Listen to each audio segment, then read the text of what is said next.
विराजितपदाम्बुजः वेदान्ताम्बुजसूर्यो यः तस्मै श्रीगुरवे नमः। श्री सद्गुरुनाथ महाराज की जय।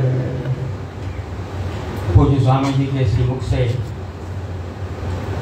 श्री रामचरितमानस के अरण्यकांड में विषय प्रवेश करते हुए हम सभी लोगों ने जिस सुमधुर स्वरों में चौपाइयों का गायब स्वामी जी से सुना, और इस अरण्य से बाहर निकलने के लिए भक्ति और ज्ञान दोनों से भरपूर प्रसंगों की चर्चा स्वामी जी ने की।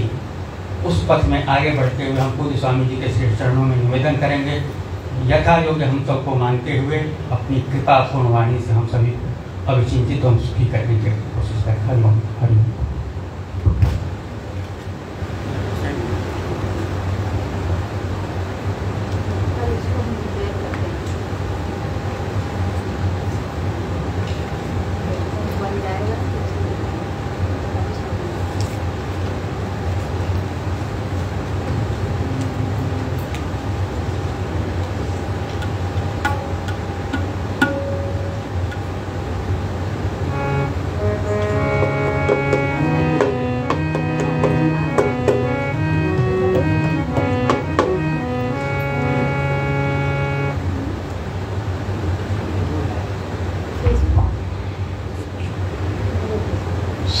श्रावण मास चल रहा है, भगवान शिव जी का एक भजन जो दो पंक्ति का,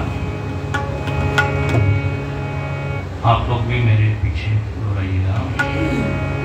सुंदरानना सुंदरानना शिव शिव शिव शिव सुंदरानना।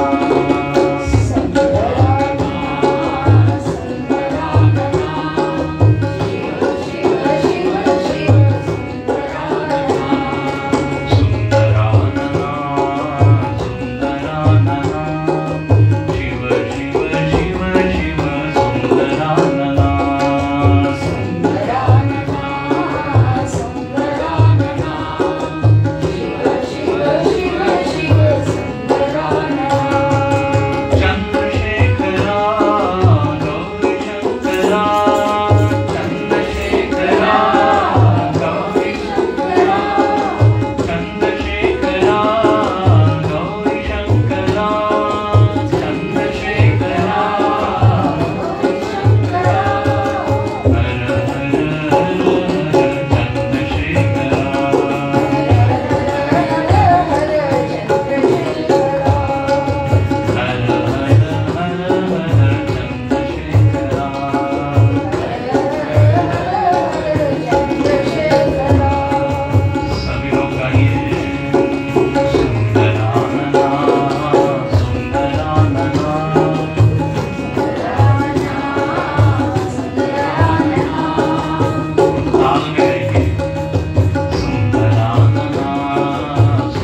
आनंद मतलब क्या होता है? मुख, गजानन, षडानंद, और एक सबका परिचित है दशानंद। आनंद मतलब मुख। भगवान शंकर का मुख कैसा है? तो कहा सुंदर आनंद। क्यों वो सुंदर है? क्योंकि उनका मन सुंदर है। सत्यम शिवम सुंदरम। और मन सुंदर है, उसका अर्थ क्या है? तो बोले मन शांत है। इसलिए शिवजी बीते संवत सहस 87,000 वर्ष तक समाधि लगा सकते। मन यदि शांत नहीं होगा तो ये संभव है? तो शिव जी सुंदर है क्योंकि मन सुंदर है। मन सुंदर तभी जब मन शांत हो। और मन का डेकोरेशन आप बाह्य क्या सौंदर्य प्रसाधन सामग्री से नहीं कर सकते। इसकी तो खूबसूरती तभी बढ़ती है जब हम सत्संग करते हैं। शिवजी ऐसे हैं, अकेले होते हैं तो ध्यान करते हैं। कोई रामायण सुनाने वाला हो तो सुनने चले जाते हैं। और यदि कोई रामायण सुनने वाला हो तो सुना देते हैं। तो तीनों चीजें, अच्छे वक्ता भी, अच्छे श्रोता भी, अच्छे ध्याता भी। सावन महीने में इस परम पवित्र मास में हम लोग शिव जी की आराधना करते हैं। चलिए हम लोग रामायण में प्रवेश करेंगे। ओम श्री गणेशाय नमः। ओम श्री सरस्वत्यै नमः। ओम श्री गुरुभ्यो नमः। सदाशिवसमारम्भां शंकराचार्यमध्यमाम् अस्मदाचार्यपर्यन्तां वन्दे गुरुपरम्परां। श्रुतिस्मृतिपुराणानाम् आलयं करुणालयं नमामि भगवत्पादं शङ्करं लोकशङ्करं। शङ्करं शङ्कराचार्यं केशवं बादरायणं। सूत्रभाष्यकृतौ वन्दे भगवन्तौ पुनः पुनः। समस्तजनकल्याणे निरतं करुणामयं नमामि चिन्मयं देवं सद्गुरुं ब्रह्मविद्वरम्। नीलाम्बुजश्यामलकोमलाङ्गं सीतासमारोपितवामभागं। पाणौ महासायकचारुचापं नमामि रामं रघुवंशनाथम्। अतुलितबलधामं हेमशैलावदेहं धनुजवनकृशानुं ज्ञानिनामग्रगण्यं। सकलगुणनिधानं वानराणामधीशं रघुपतिप्रियभक्तं वातजातं नमामि।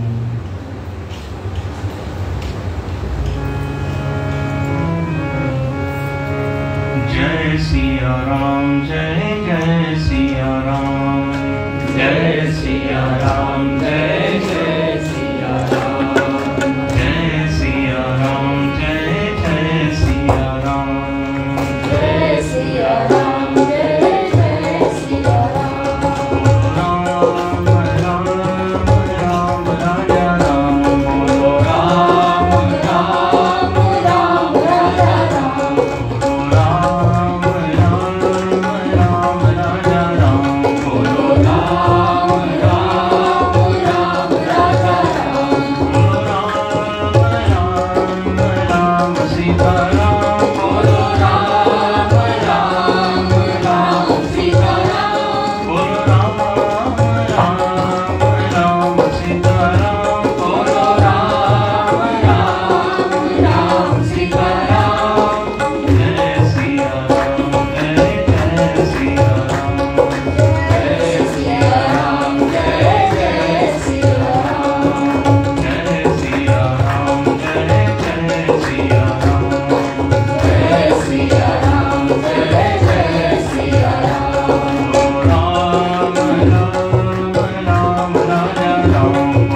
रामचंद्र भगवान की जय। पवन सुत हनुमान की जय।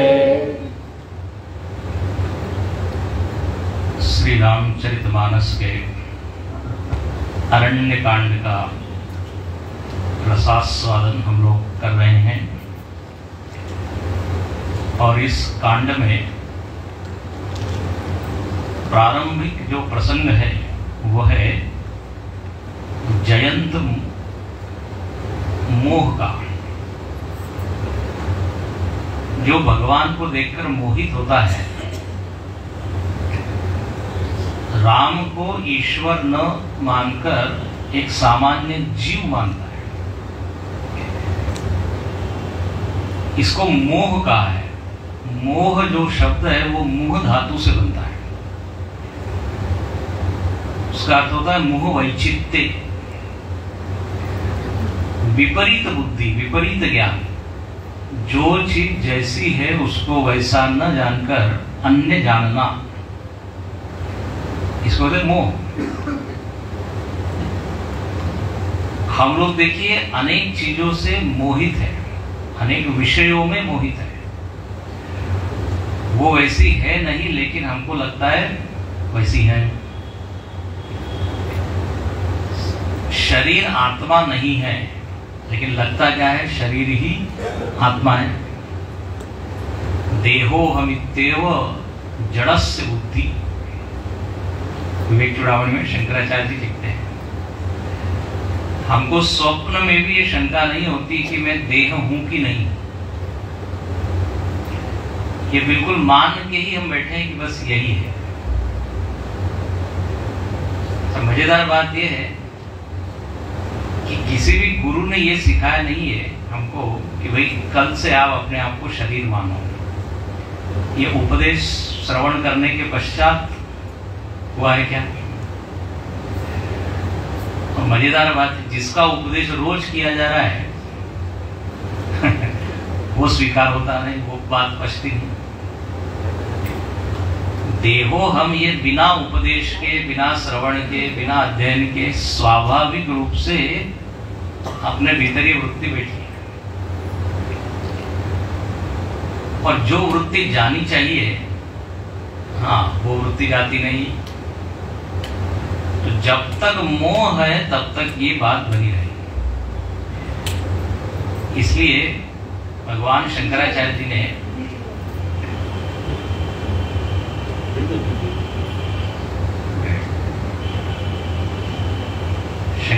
जी ने अध्यास भाष्य में लिखा, अहम इदम मम इदम नैसर्गिको अयम लोक व्यवहार। मतलब मैं शरीर हूं और शरीर मेरा है। ये नैसर्गिक एक मोह है, भ्रम है, अविद्या है। स्वाभाविक, स्वाभाविक मतलब जो स्वभाव से सिद्ध है,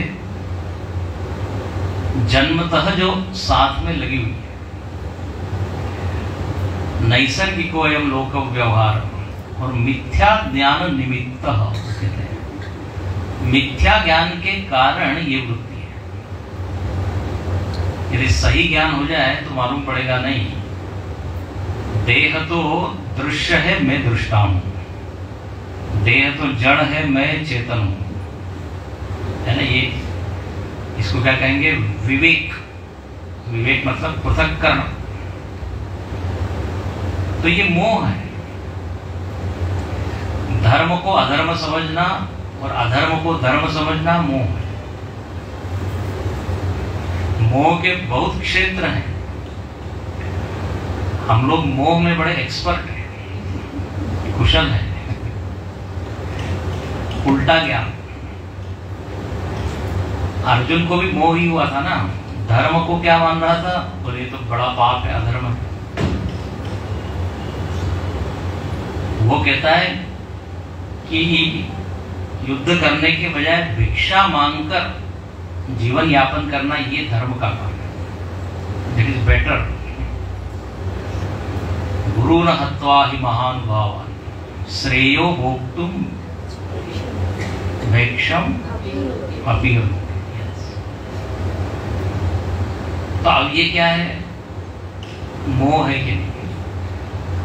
युद्ध भूमि में आप न तो शिष्य हो, न भाई हो, न कुछ हो, आप केवल योद्धा हो। वो एक संत बड़ा मजाक से कहते थे, बोले अर्जुन युद्ध क्षेत्र में खड़ा होकर कह रहा है ये मेरे चाचा है, ये मेरे मामा है, ये मेरे भाई है, सब लोग आ गए हैं।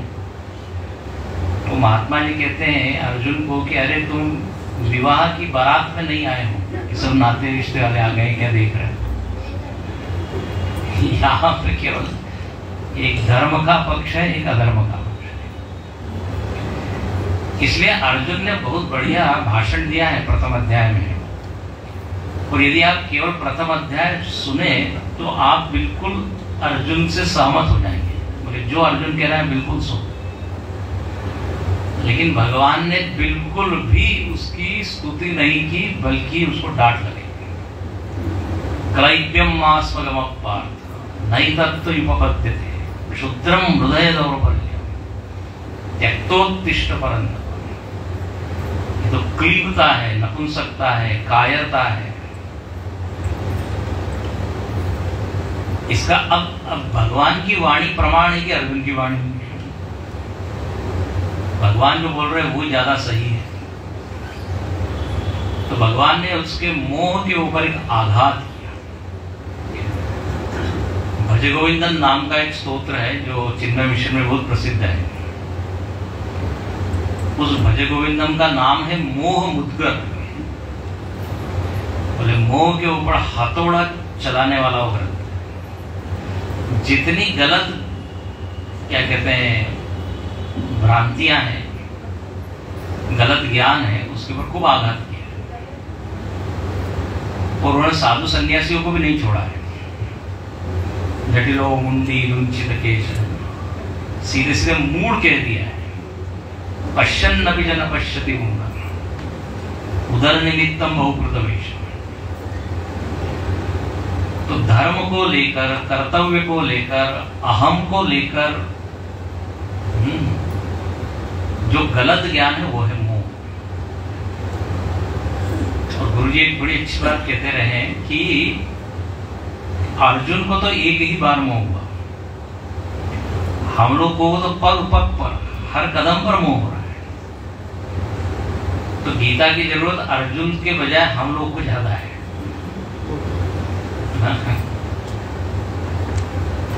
अर्जुन तो निमित्त है, हम लोगों का ही प्रतिनिधि है। अच्छा, यहां पर जो मोह का विषय है वो ईश्वर है, जीव नहीं है। कि ये राम कौन है, तो बोले ये एक सामान्य पति है, आसक्त है पत्नी में, और देखिए श्रृंगार कर रहा है। भगवान ने उसको उसकी जो गलत वृत्ति थी उसको ठीक किया। कल हमने देखा वो प्रसंग, सुनी कृपाल अति आर्त बानी एक नयन करी तजा भवानी। एक नेत्र का कर दिया, उसको दंड दिया और उसको मारा नहीं, बोले गलती जरा सुधार लो। एक देखो, एकत्व को देखो। ये भेद देखना कोई ज्ञान नहीं है। अविभक्तम विभक्तेषु विभक्तमिव च स्थितम। जो सारे भेद दिख रहे हैं उसमें एक चीज अविभक्त है, जिसमें डिवीजन नहीं है, जिसमें भाग नहीं है। वो क्या है, बोले एक चैतन्य।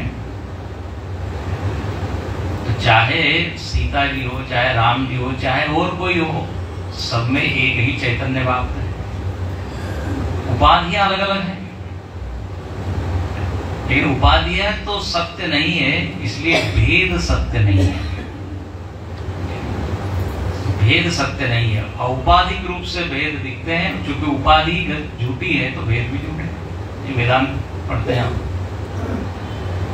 तो यहां पर ज्ञान कराया, ईश्वरत्व का ज्ञान कराया। ईश्वर किसको कहा है उपनिषदों में, तो बोले कर्तुम अकर्तुम अन्यथा कर्तुम। ये भी कर सकता है, वो भी कर सकता है, वैसा भी कर सकता है। यहां पे हमने देखा घास के तिनके को बाण बना दिया। शंकराचार्य ने अपने भाष्य में लिखा है ईश्वर के बारे में, तृणम अपि वज्री कर्तुम शक्नोति। बिल्कुल ये उदाहरण है, तृण को जो वज्र के समान बनाते वो है ईश्वर, और उल्टा भी कर सकता है, वज्र को घास के तिनके के समान। सीता जी को जब रावण वहां पे धमकाता है तो तृणधरी कोट कहत वही दे, वहां पे सीता जी मानो कि संकेत कर रहा है ये कि घास का तिनका मैंने रखा है सामने, राम जी चाहे तो इस तिनके से तुमको उड़ा सकते हैं, तुम उनके सामने तिनके के बराबर, संकेत है। तो ईश्वर का जो स्वरूप है, स्वभाव है, वो यहां पर भगवान ने दिखा दिया। अच्छा, और देखिए, एक कथा तो जयंत की है, लेकिन वर्तमान में भी यदि इस तरह का कोई व्यक्ति भ्रम रखता है या भ्रमित होता है तो गोस्वामी जी कहते हैं कि इस प्रसंग को पढ़ लीजिए। राम को आप जीव मत मानिए, अज्ञानी जीव मत मानिए। जयंत तो हम ही लोगों का प्रतिनिधि है, आज भी होता है ना चर्चा, अरे राम तो क्या है, कई लोग तो मानते ही नहीं कि राम जी हुए, ये तो बिल्कुल ही क्या एकदम नीचे के स्तर के हुए भी, तो बोले हाँ एक महापुरुष थे, ऐसे ही मानते, परब्रह्म नहीं मान पाते। गोस्वामी जी ने तो कहा कि इतिहास पुरुष तो है ही, महापुरुष तो है ही। वाल्मीकि रामायण पढ़िए आप, उसमें राम जी के शुरुआत में ही 50-60 गुण बताए हैं। धर्मज्ञश्च, कृतज्ञश्च, धैर्येण हिमवानिव, समुद्र के जैसे गंभीर है, पर्वत के जैसे अचल है, एक पूरी लंबी सूची दी। तो महापुरुष तो है ही, उसमें कोई शंका ही नहीं, लेकिन ब्रह्म रूप है। ब्रह्म जो है वो तो आसक्त होता नहीं, ब्रह्म असंग है, लेकिन जयंत को ये लग रहा है, तो भगवान ने उसको सिखा दिया। और जयंत यहाँ क्या कहता है, निज कृत कर्म जनित फल पायऊ, मुझको अपने कर्म का जो फल है वो मिल गया है, अब मुझको क्षमा कीजिए, अब मुझको ज्ञान हो गया है, त्राही त्राही, आप रक्षा कीजिए, और मेरी बुद्धि ऐसी ही विमल बनी रहे, ये आप आशीर्वाद दीजिए। इस तरह यहां पे ये प्रसंग हुआ। इसके बाद भगवान चित्रकूट में रह रहे हैं। देखिए चित्रकूट का सारा वर्णन है, और वनवास काल में सबसे ज्यादा समय भगवान ने कहां बिताया, चित्रकूट में, 12 वर्ष लगभग। तो यहां पर उसी का संकेत करते हैं और आगे चलते हैं दूसरे दोहे के बाद। देखिए, रघुपति चित्रकूट बसी नाना, चरित किए सुधि सुधा समाना, बहुरी राम असमान माना, कोई तीरथ सबहि मुनि जाना, सकल मुनि दर्शन विदाय कराए, सीता सहित चले दो भाई।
कहते हैं यहाँ पे उन्होंने काफी लीलाएं की और उनका जो चरित्र है कैसा है, तो बोले सुधा समाना, अमृत के समान।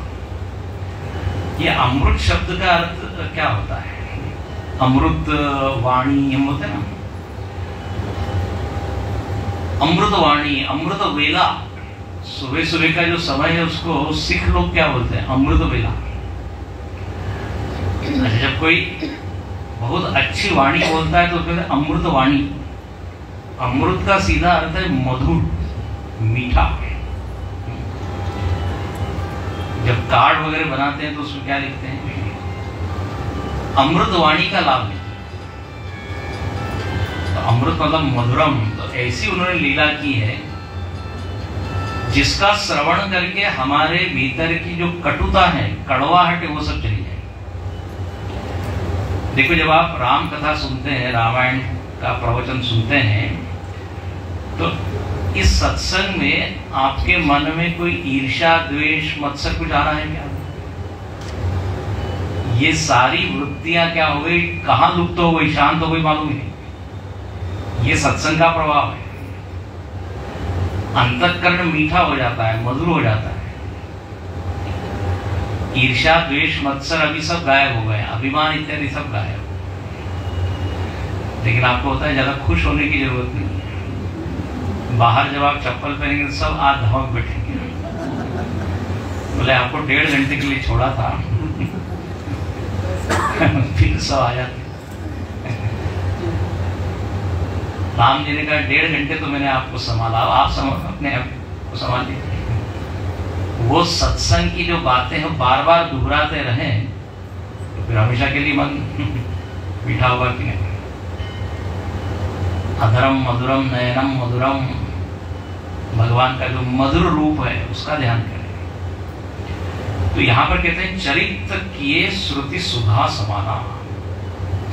और कल हमने संकेत किया था, चरित्र मतलब जिसमें नाम है, रूप है, गुण है, लीलाएं हैं। भगवान जानबूझ के अनेक गुणों को लेके हमारे सामने अभिव्यक्त होते हैं। क्यों? बोले इन गुणों को पकड़ के आप अपना उद्धार कीजिए। देखो, संस्कृत में गुण किसको कहते हैं मालूम है? गुण रस्सी को कहते हैं। हाँ, तो भगवान के गुण मानो की रस्सी। कोई यदि कुएं में गिर गया हो, कूप में, और उसको यदि निकलना हो तो उसके लिए सहारा क्या होगा? एक रस्सी, रस्सी डालिए।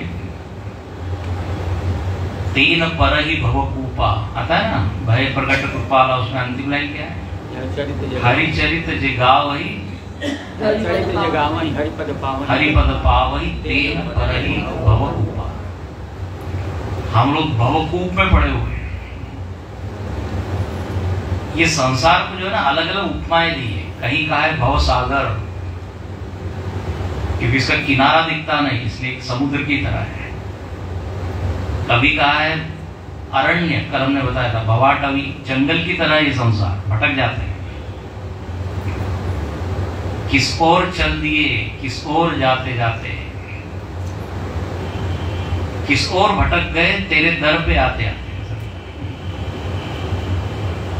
आपको सामने रख के चले थे लेकिन कहीं भी कहीं पहुंच गए। तो ये भटकाने वाला है संसार। तो इसको जंगल की उपमा। कभी कहा है भव रोग, रोग है। अच्छा, सबका उपाय भी है। यदि आप संसार को रोग माने तो सद्गुरु वैद्य वचन विश्वासा। सद्गुरु को वैद्य है, और रघुपति भगति सजीवन मूढ़ी। भक्ति क्या है? औषधि। यदि इसको आप जंगल कह रहे हो संसार को, तो भगवान कौन है या गुरु कौन है? तो बोले उस जंगल का ज्ञाता, मार्गदर्शक। उसका हाथ पकड़ो, निकाल देगा। जैसे लखनऊ से कुछ लोग आए हैं ना, लखनऊ में भूल भुलैया है, उसमें यदि जाए तो निकलना कठिन होता है जब तक कोई उसका ज्ञाता न हो, तो भटकते रहेंगे। सद्गुरु कौन है या सत्संग क्या है? तो बोले पथ प्रदर्शक। और यदि इसको सागर कहा जाए संसार को, तो ये ज्ञान क्या है? तो बोले नौका। सत्संग क्या है? नौका है। इस नौका में आके बैठ जाए तो अपने आप आगे निकल जाते हैं। अच्छा, एक नौका एक ऐसी चीज होती है, नाव, जिसमें एक चींटी भी बैठ जाए ना, वो भी तर जाती है। कितनी बढ़िया बात है। मतलब ये सत्संग रूपी नौका में कोई भी आ जाए, 2-4 कदम तो आगे बढ़ ही जाता है अपने जीवन में। सर्वम ज्ञान प्लवेनैव वृजिनम संतरिष्यसि। गीता में भगवान कहते हैं ज्ञान नौका में बैठी है। त्रिजगति सज्जन संगति रेखा भवति भवार्णव तरणे नौका। भज गोविंदम में कहा सत्संग नाव है, भव सागर से पार हो गया। और यदि हम कहें कि ये संसार कुएं की तरह है, भवकूप, तो बोले भगवान के गुणों को पकड़िए और बाहर निकलिए। है ना, हम लोग कुएं में, अंग्रेजी में जब आप किसी के हाल चाल पूछते हैं तो हम पूछ रहे हैं आप कैसे हो, गुरुजी सुनाते हैं आप कैसे हो, हम आप कुशल है, ठीक ठाक है। फिर वो पूछता है आप कैसे हो, मैं कुशल। तो अंग्रेजी में क्या, how are you, I am very well. और दूसरा होता है हाउ आर यू, सो इसे I am in the well. Well मतलब कुआ। अरे बोले तू तो अच्छा है, लेकिन मैं तो यहाँ पड़ा हुआ हूँ। अच्छा, ये बड़ा औपचारिक संवाद है, कैसे है, ठीक ठाक है, कैसे है, ठीक ठाक है। ये बिल्कुल मिथ्या भाषण होता है। 2-4 मिनट बाद तो कहता है सब ठीक है, लेकिन मगर, फिर असली बात बताता है। मगर आके काट खाते हैं। खैर, यदि हम इस भवकूप में हैं तो ये भगवान का चरित्र पार कराने वाला है। और इसलिए कहते हैं कि भगवान वहां खूब चरित्र करते हैं। लेकिन अब क्या हुआ, बहुरी राम असमन अनुमाना, कोई भीड़ सबही मोहि जाना। भगवान ने देखा कि वहां बहुत भीड़ होने लगी है, और भगवान कहते हैं इतनी भीड़ में तो ठीक नहीं रहना, क्योंकि तपस्वी की तरह रहने के लिए कहा है। और तपस्वी तो कैसा होता है, एकांतवासी होता है। तो भगवान ने कहा आप यहां से थोड़ा हम प्रस्थान करते हैं। और भगवान आगे चले हैं पंचवटी की ओर, वो आगे है, लेकिन यहाँ पे संकेत कर दिया। और भगवान ने कहा भी एक ऋषि से मिलना है। एक दंपत्ति है, ऋषि दंपत्ति। कौन? तो बोले अत्रि ऋषि के आश्रम में जाना है, उनको दर्शन देना है, उनको आशीर्वाद देना है। देखिए, राम जी का प्रयोजन वन में आने का केवल राक्षसों को मारना नहीं है, बल्कि सारे ऋषियों को जो कि कितने वर्षों से इंतजार कर रहे हैं, तपस्या कर रहे हैं, उनकी तपस्या को पूर्ण करना है। इसे कहते सकल मुनि न सन विदा कराई, सीता सहित चले 2 भाई, अत्रि के आश्रम जब प्रभु गए हो। अत्रि के आश्रम में भगवान पधारे हैं। अत्रि ऋषि है, और ये कैसे हैं? तो बोले महामुनि, सामान्य मुनि नहीं, महामुनि। ये अत्रि और इनकी जो धर्मपत्नी, उनका नाम अनसूया। ये दोनों बड़े तपस्वी है, उच्च साधक है, क्योंकि सिद्ध ही है, साधक क्या कहें। इनका नाम बड़ा अच्छा है, अत्रि और अनसूया। नाम का भी देखो एक अर्थ होता है, हर नाम का एक अर्थ होता है, संस्कृत में तो होता ही है। तो अत्रि मतलब जो त्रि के परे चला गया, त्रिगुणों से परे हो गया, वो कौन है? अत्रि है कि नहीं? गीता के 14वें अध्याय में वर्णन है कि नहीं, त्रिगुणातीत का। 3 गुण हैं। कौन कौन से गुण? सत्वगुण, रजोगुण और तमोगुण। अभी आप किस गुण को लेके बैठे हैं? जो लोग तमोगुण में, वो बोल नहीं रहे।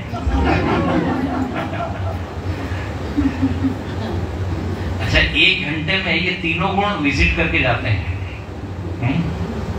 शुरुआत में तो सत्व गुण होता है, धीरे धीरे फिर थोड़ा हलचल होने लगती है, घड़ी वगैरह देखते हैं कब खत्म होने वाला है, रजो। और वो सोता कि था हमारे देखने से क्या होगा, वो तो स्वामी जी जब घड़ी को देखेंगे तभी बंद होगा, तो तब तक थोड़ी एक झपकी। तो तीनों गुण आ जाते हैं। और त्रिगुणमय भावई एवी सर्वमिदं जगत, बोले पूरा जगत ये त्रिगुणों से व्याप्त है, त्रिगुण बिछे हुए हैं। अंतर बाह्य जगत सब त्रि त्रि त्रि, अपना ये पूरा शरीर मन बुद्धि भी त्रिगुणों से बना हुआ है। आप यदि वेदांत पढ़े हो तो है ना, पंच महाभूतों के सात्विक अंश से ज्ञानेन्द्रिया बनी, अंतःकरण बना, राजसिक अंश से प्राण बना, कर्मेंद्रिया, तमो अंश से ये जड़ शरीर बना। और यदि आप 17वां अध्याय 18वां अध्याय पढ़े तो उसमें सब 3 खूब बताए। 3 तरह की बुद्धि, 3 तरह की धृति, 3 तरह के तप, 3 तरह के ज्ञान, यहाँ तक कि 3 तरह का आहार है ना, सात्विक भोजन, राजसिक भोजन, हाँ, सब त्रि त्रि त्रि है। एक ही चीज ऐसी है जो अत्रि है, जो त्रिगुणों के परे है, और वह है आत्म तत्व। आत्मा के अलावा, चैतन्य के अलावा सब त्रिगुणमय है। वासना से लेके पूरा ब्रह्मांड त्रिगुणों से व्याप्त है। तो ये अत्रि ऋषि मतलब ऐसे हैं जो इस त्रिगुणातीत परमात्मा में स्थित है, ब्रह्मनिष्ठ है। ऐसे ये महामुनि, इसलिए विशेषण दिया है महामुनि। अत्रि के आश्रम, आश्रम में रहते हैं। और आश्रम कहते हैं किसको, जहां पर कुछ साधना हो उसको बोलते हैं आश्रम। इसलिए अपने यहाँ पे गृहस्थ को भी क्या कहा है, बोले वो भी एक आश्रम में रहता है, गृहस्थ आश्रम। गृहस्थ आश्रम तो भोग का आश्रम नहीं है, केवल एंजॉयमेंट के लिए नहीं है, वो तो है ही, साथ में कुछ साधना भी होनी चाहिए। आश्रम, तो आश्रम में जहाँ उपासना हो रही है, तपश्चर्या हो रही है, जप तप हो रहा है, आश्रम की शोभा उसी से। वानप्रस्थ आश्रम, गृहस्थ आश्रम, सबको आश्रम। कई बार लोगों को लगता है कि आश्रम मतलब क्या है, जहाँ कुछ नहीं करना है, बस जाके सोना है। लोग के, और जो कुछ नहीं कर सकता वह उसको आश्रम में भेज दो। लोग हमसे भी बोलते हैं, स्वामी जी हमारे बच्चा बिल्कुल पढ़ता नहीं लिखता नहीं, इसको ले जाइए आश्रम में। मतलब जो बिल्कुल अनफिट है,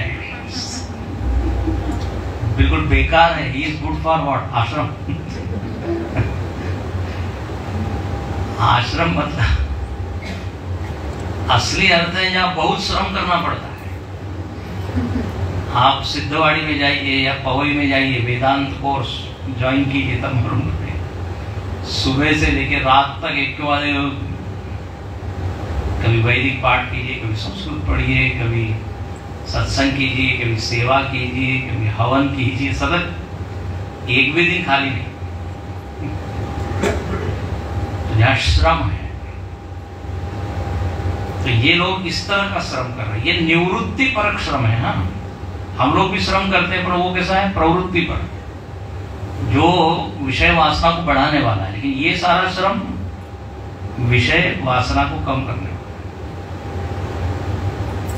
महात्मा लोग भी बड़े बिजी होते हैं, व्यस्त होते हैं। कई लोग आश्चर्य होता है, बोले इनको क्या काम है, 2 घंटे बाद आइए, 4 घंटे बाद, क्योंकि कभी वो कुछ अपनी साधना करते रहते हैं, कभी जप, कभी अध्ययन, कभी अनुष्ठान। इसलिए लिखते हैं अत्रि के आश्रम जब प्रभु। अच्छा, अत्रि ऋषि की जो धर्मपत्नी वो है अनसूया। असूया शब्द का अर्थ बड़ा अच्छा होता है।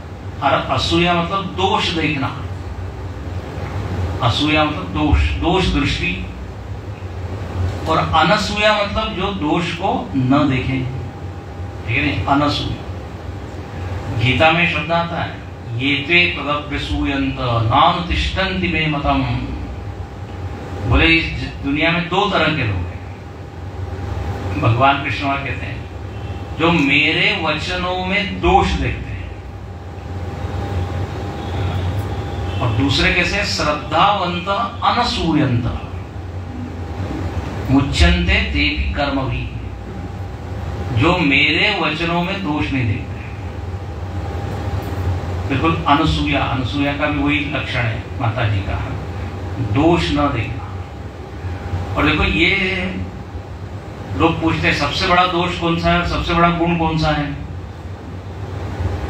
तो सबसे बड़ा दोष है दूसरे के दोष देखना, है कि नहीं, और सबसे बड़ा गुण क्या है, दूसरे के गुण देखना। बड़ा सरल, जड़ चेतन गुण दोषमय विश्व की न करतार, संत हंस गुण गहरी पय परिहरिवारी। संत की दृष्टि तो वही होती है, उसकी पूरी नजर कहां जाती है, गुण के ऊपर। नहीं तो प्राय हम लोगों की नजर किधर जाती है, कमी, दोष, डिफेक्ट। कहते हैं एक होती है मक्खी और एक होती है मधुमक्खी।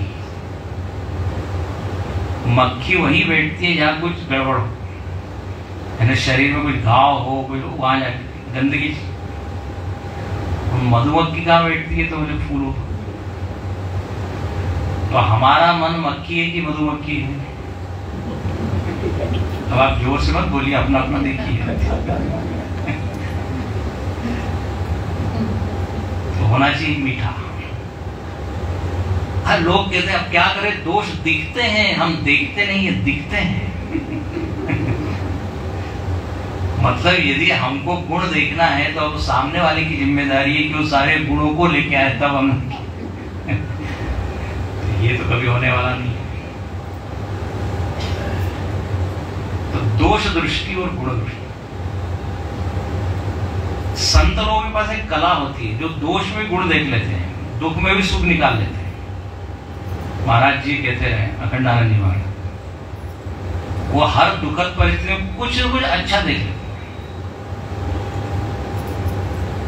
एक महात्मा जी जा रहे थे, उनके ऊपर किसी ने राख डाल दी, राख ऊपर से खिड़की में। अब कोई सामान्य व्यक्ति होता तो कितना जोर से नाराज होता, दिखता नहीं है क्या, बोलता कुछ। लेकिन वो संत ने क्या कहा, बोले तो भगवान ने बड़ी कृपा की, वैसे तो मैं जलाने लायक हूं, मतलब आग से, लेकिन भगवान ने केवल राख डाल के मुझको बचा दिया। अब बताइए, ऐसे अनेक लोगों के किस्से हैं। अखंडानंद जी महाराज बंबई में प्रेमपुरी आश्रम में जा रहे थे, या प्रेमपुरी जी महाराज जा रहे थे, दोनों में से। तो दोनों ही संत है, बारिश का मौसम था। अब कार में वो बैठे थे और दूसरी कार पास हुई पास में से, और पानी जो है वो एकदम खिड़की में से, खिड़की खुली हुई थी, एकदम के मुख में गया रास्ते का, जो कार गई उसके टायर के कारण। वो जो ड्राइवर था उसको बड़ा गुस्सा आया एकदम। जब कोई ओवरटेक करता है तो ड्राइवर लोग को बड़ा परेशानी होती है। और वो जरा इस नजर से एकदम देखता है, इसलिए लिखा रहता है पूरी नजर वाले, हाँ बाहर। तो जब पानी मुख में गया, उसको जरा गुस्सा आया, एकदम वो देखता है, तो महाराज जी कहते हैं उसको ज्यादा नाराज होने की बात नहीं है। उन्होंने क्या कहा, बोले आज तक तो मैं संतों का चरणोदक लेते रहा, आज कार का चरणोदक।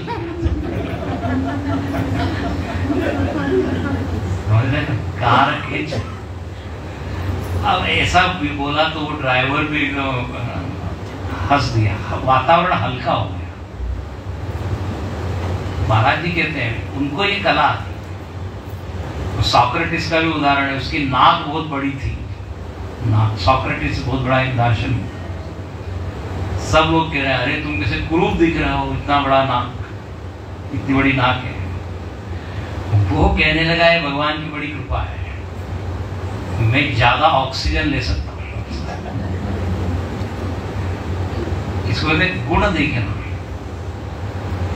अनसूया जी, नहीं तो असूया। देखो दोनों ये श्रेष्ठ ऐसे उच्च सिद्ध साधक है, इसीलिए भगवान उनके यहाँ है। भाई भगवान का दर्शन होना तो योग्यता तो चाहिए ना, तो ऐसी ये दोनों हैं। अब जब भगवान वहां पधारे तो एकदम अत्रि ऋषि पुलकित हो गए, रोमांचित हो गए और एकदम दौड़ के आए। भगवान ने ऋषि का दर्शन किया, करत दंडवत मुनिवर लाए।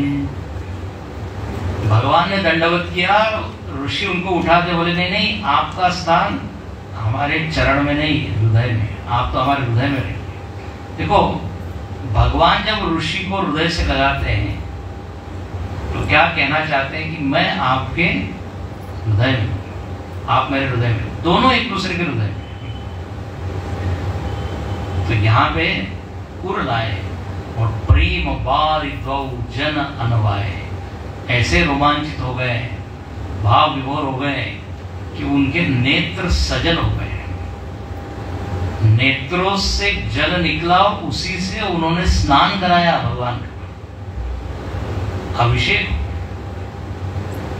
और अत्रि ऋषि देख रहे हैं एकटक, देखी राम छवि नयन जुड़ाने, सादर निज आश्रम तब आने। बहुत देर तक भगवान को एकटक देखते हैं, दृष्टि हटाने का मन नहीं हो रहा, क्योंकि इतने वर्षों बाद ये सौभाग्य मिला है। थोड़ी देर बाद भगवान को आश्रम में लेकर आते हैं और सादर निज आश्रम तब आने और उनकी पूजा की। अपने आप जैसे हम लोग हर उत्सव में पूजा करते हैं कि नहीं, षोडशोपचार पूजा, आवाहनम, फिर क्या, पाद्यम, अर्घ्यम, आसनम, स्नानम, वस्त्रम इत्यादि षोडशोपचार। तो यहाँ पे कहते सारी पूजा उन्होंने की। नैवेद्यम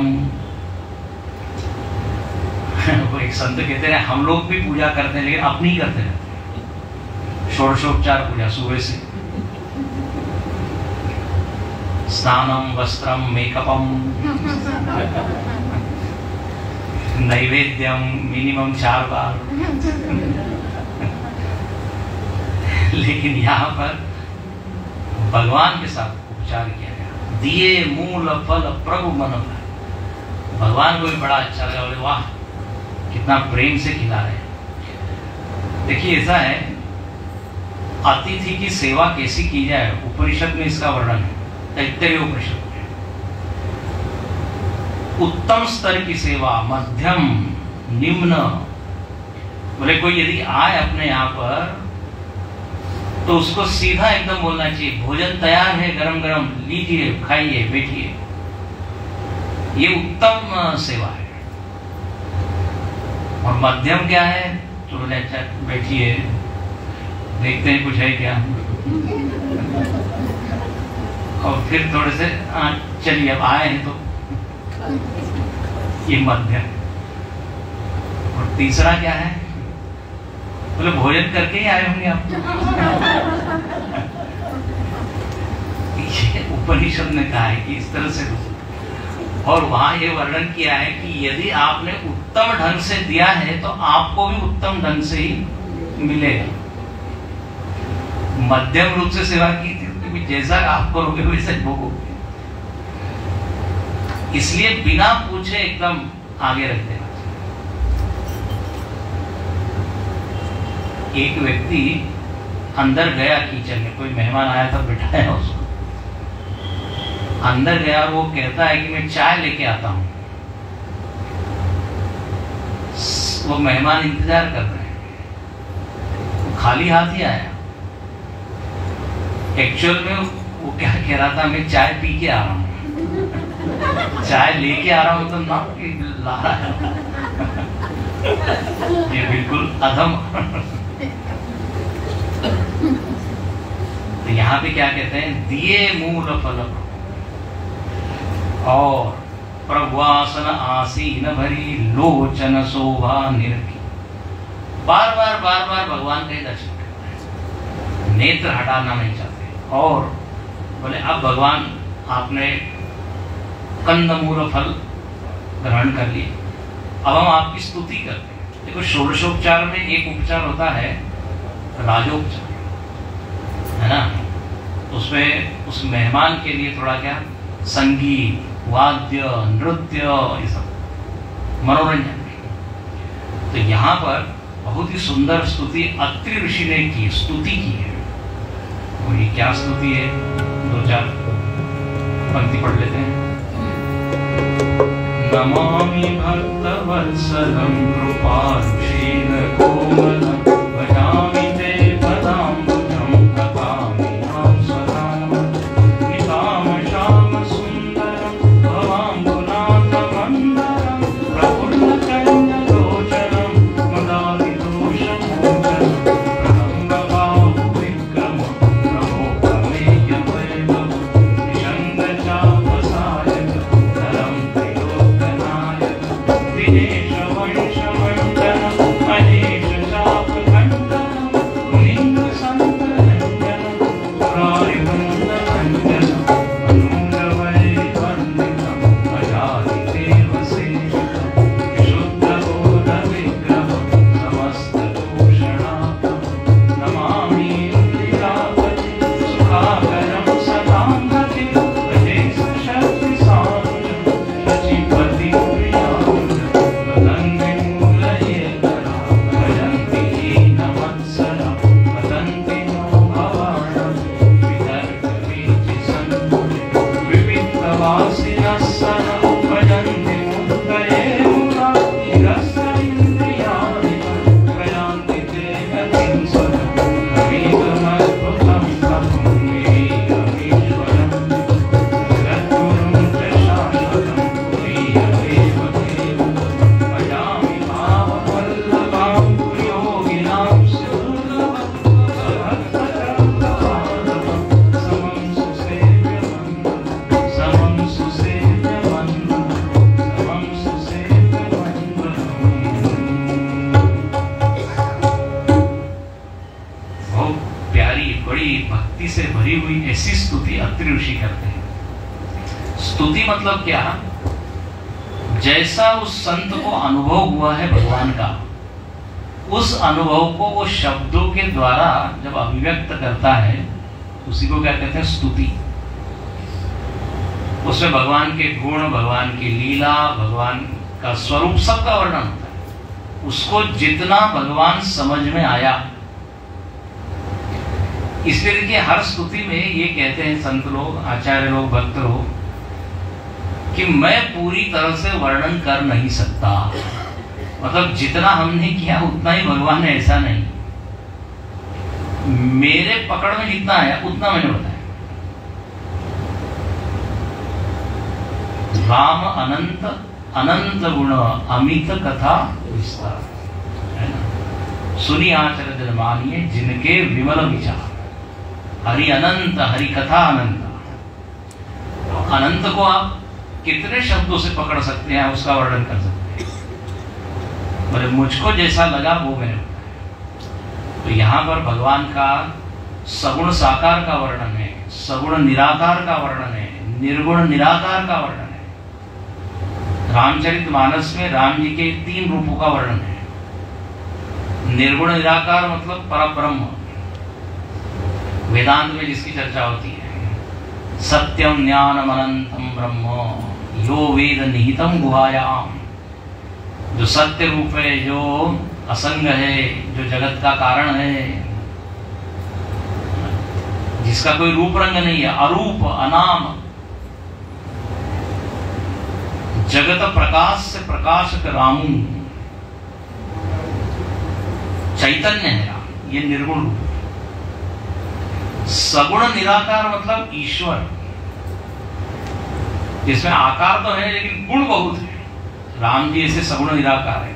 और वेदांत में ईश्वर वही है, जो आकार तो नहीं है जिसका, लेकिन गुण होते हैं। सर्वज्ञ है, सर्व कर्म फलदाता है, कर्माध्यक्ष है, हमारी बातों को सुनने वाला है, और जब हम गड़बड़ करते हैं तो दंड देने वाला है।